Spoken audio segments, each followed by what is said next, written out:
Hey everybody, welcome back to part 2. We're going to be looking at some new complications to what we're trying to do with our three-dimensional drawings today. Last time we looked at a couple of simple shapes, circles, squares, and triangles, names that we can identify. But in the last video I said, hey, you got to try to practice this. You got to try it and try it and try it. So not just once, but several times on the page, you should have given it a shot.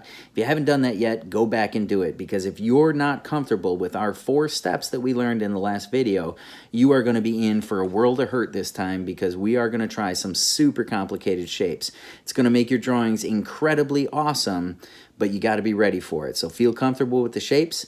If you're ready, let's do it. Hey, there it is. We're in our drawing space, and as promised, we're going to be trying some super complicated shapes like this today. Much different than what we did last time, although all the steps stay the same. So if you're still here with me, it means I know that you practiced well and you're ready for this. So let's give it a shot. I love this lesson. The more complicated these things become, the more fun it is for me. We've got the same tools as we needed last time: a nicely sharpened pencil, have an eraser at hand, we've got our ruler, and we've got our paper.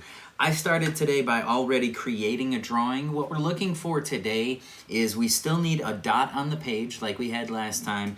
And today I want you to deal with a kind of a boxy shape that has no name. That's where we're going to start. If you wanted to try to draw something like mine, give it a shot, pause the video, and try to draw this shape out. Doesn't need to be perfect. Irregardless of how complicated the shape is or whatever you draw, all the steps that we did in the last video are going to remain the same today. So let's give it a shot. Step 1, as in the last video, is to start with a shape. Once you have your shape going, now we're going to be using the thing we call the vanishing point and begin to make connection lines to that dot.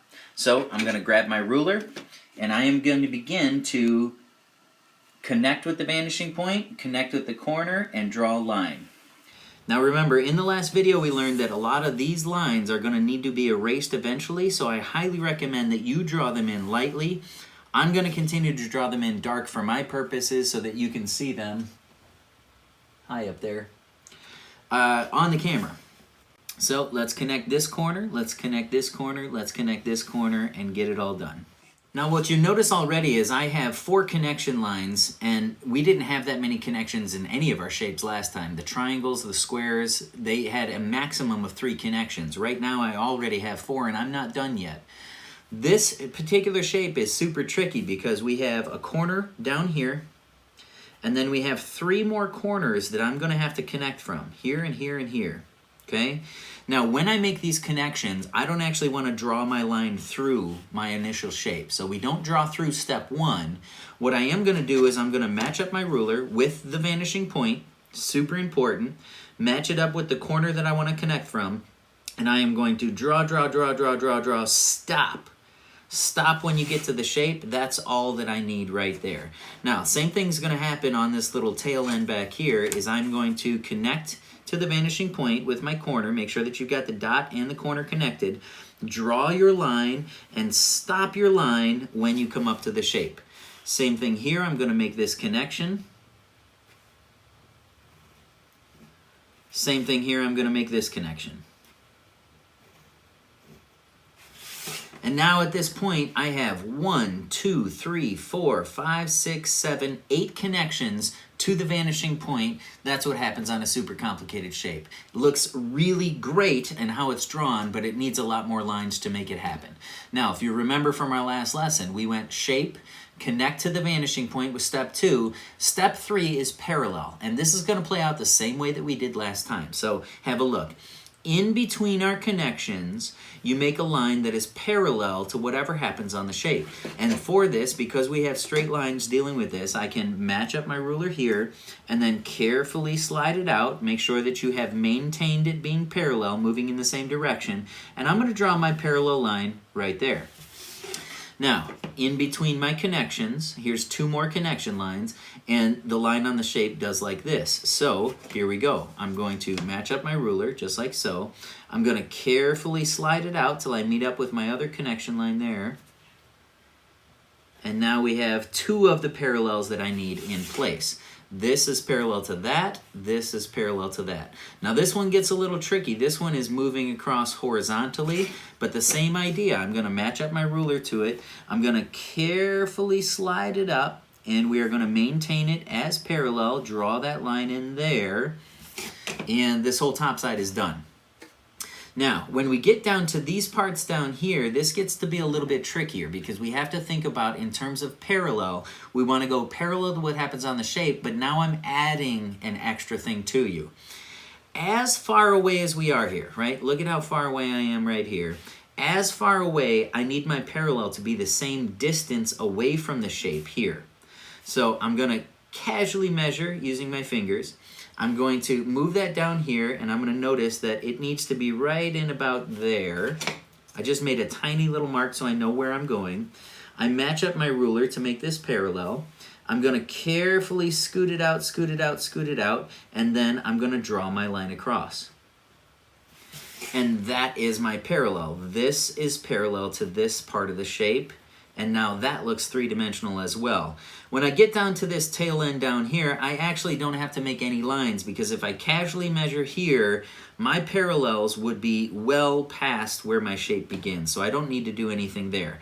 However, if I were making my parallel lines much closer than what I did do in my drawing, so let's say that I drew my parallel line in there, and then I drew my parallel line in here, and all of it was much closer to the original shape, then I would have to include some parallels down on the tail below. So just for example, there goes another set of parallel lines running through, okay? Now down here, I've got to add one that is much closer. It's going to be about there this time.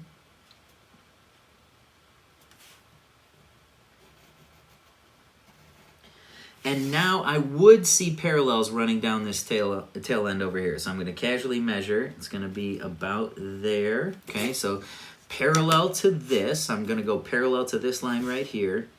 Scoot my ruler out, and my parallel line would come in right about there. And then it's going to dive back this other way. And then again, I'm out of space. Okay?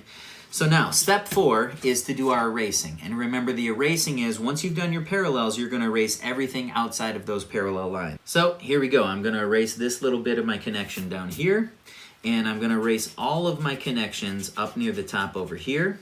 And what I'm going to be left with then is a very, very convincing three-dimensional solid drawn on a flat surface, and there it is. Now, this can be applied to all sorts of different shapes. You can do anything that you want to with these, so let's just have a look at a couple of other fun little options with more complicated shapes.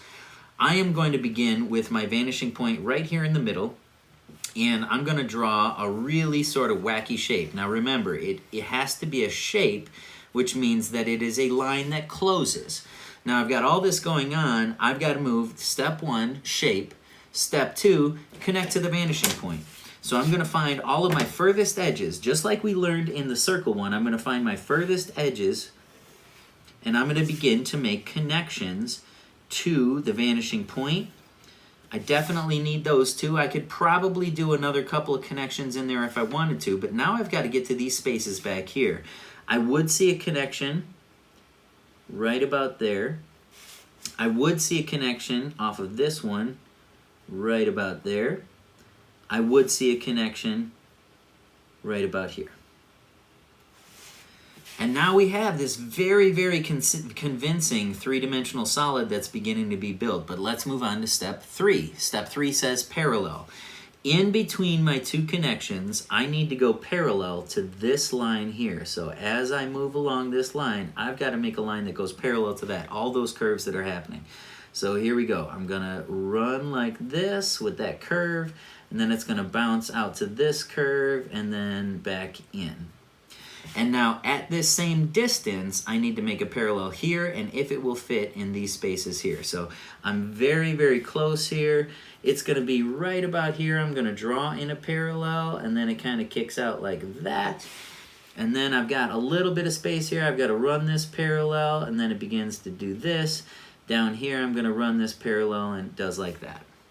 Now, after I do my erasing, step 4, I am going to be left with, again, a very, very convincing three-dimensional solid drawn with an odd shape.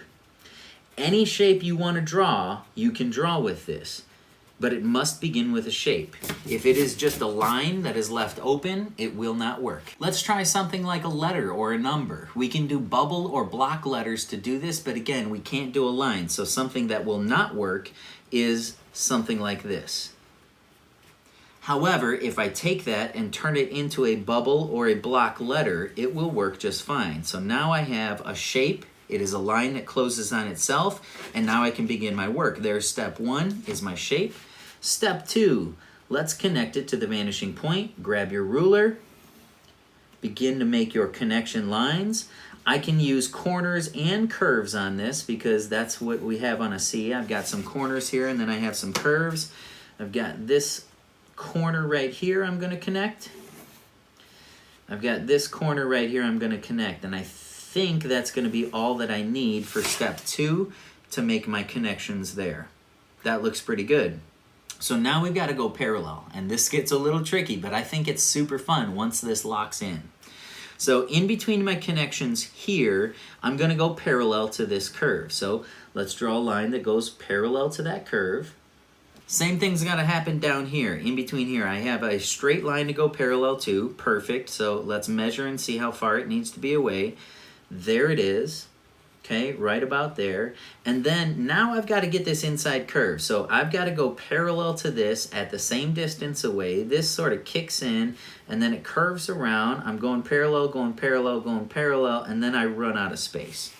Now if I go back through and I erase my connection lines, I have a very, very convincing three-dimensional letter C done in what's called one-point perspective. So there it is. All the steps are still the same. You're still running the same information that we did from the last time, trying to get really, really nice, authentic drawings, getting three-dimensional forms and illusions on a flat surface. The steps remain the same, but I encourage you to try lots and lots of different shapes. So grab a piece of paper, put a vanishing point on it, draw organic shapes, draw zigzaggy kind of shapes, draw numbers, draw letters, try all sorts of different things until you begin to become comfortable with this, because the next video, I am going to make it even more fun, but that also means it's going to be harder.